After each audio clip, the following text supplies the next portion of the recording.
The scorching sun hovered above the open highway, shimmering against rows of heavy motorcycles parked outside a small-town garage at the edge of a dusty road. Leather jackets, rattling chains, roaring engines. This place was the turf of the Hells Angels, a group known for their toughness and their fierce loyalty to their machines. Yet, on this particular day, the roar was gone.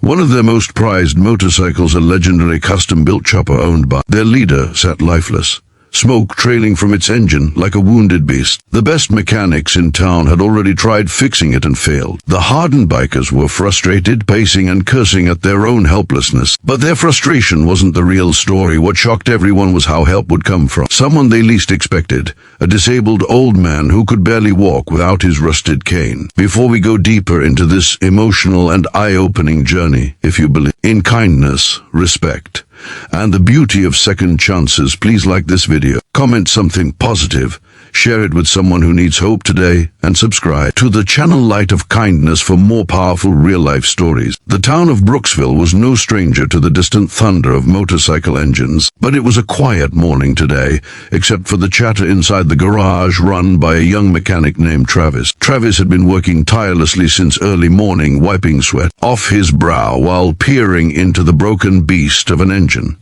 This was no ordinary bike. The leader of the Hells Angels chapter, a man known as Crusher, took immense pride in it. The motorcycle was his legacy, built from rare parts, powerful yet stunningly beautiful with black chrome and a roaring heart. Recently, after a long ride through the mountains, it simply sputtered to a stop, refusing command. Every biker feared the shame of a broken idol.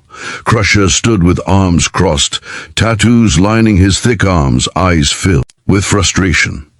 His crew, men with rough beards and rugged boots, hovered like restless bulls.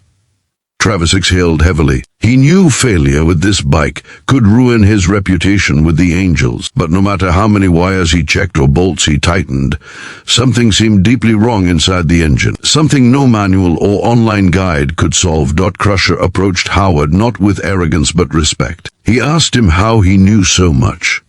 Howard looked at the bike, his eyes glistening with memories far away. He explained that once, many years ago, before his accident took his leg, he had been one of the best mechanics in the region. He used to ride too fast and free until one tragic night changed everything. After losing his leg in a crash that also killed his beloved wife, he could no longer ride. The grief made him abandon the world he once loved. He locked his tools away, believing he no longer belonged in that life. The bikers fell silent. Tough men with dark glasses and hardened hearts suddenly felt something unexpected. Shame for judging him so quickly, but also admiration so deep it almost stung. Crusher placed a strong hand on Howard's shoulder and said that he still belonged. He told him the road never forgets its own. The Hells Angels offered to give him rides anytime. They promised to build him a custom sidecar if he ever wished to join them again.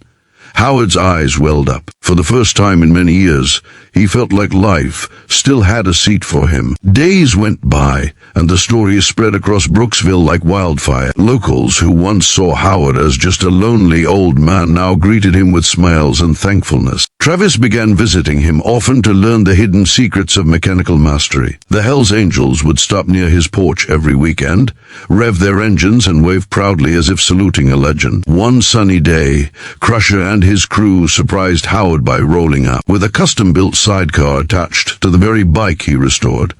It was polished and strong, with a leather seat designed exactly for his comfort. It was more than metal and bolts. It was a message he mattered. Howard gently sat inside the sidecar, his old heart pounding with excitement. The engine fired up. The road stretched ahead, long and open. For the first time in decades, wind brushed against his face again. His spirit rose high above the pain that once held him captive. He wasn't just riding, he was healing. The people of Brooksville watched as the convoy thundered down the highway. Howard raised his hand slightly, feeling alive again. In that moment, he wasn't defined by his cane, his missing leg, or his lonely porch. He was a rider, a craftsman, a man who still had purpose.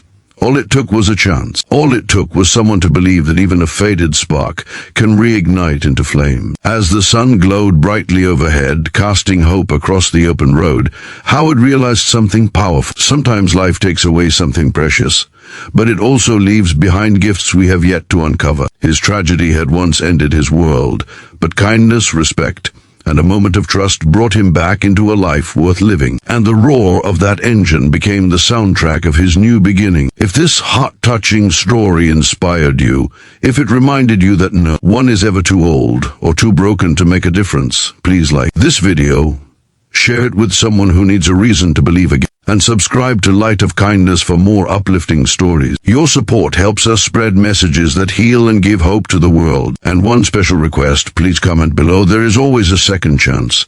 The road of life is unpredictable, but as long as kindness exists, nobody's journey is truly over.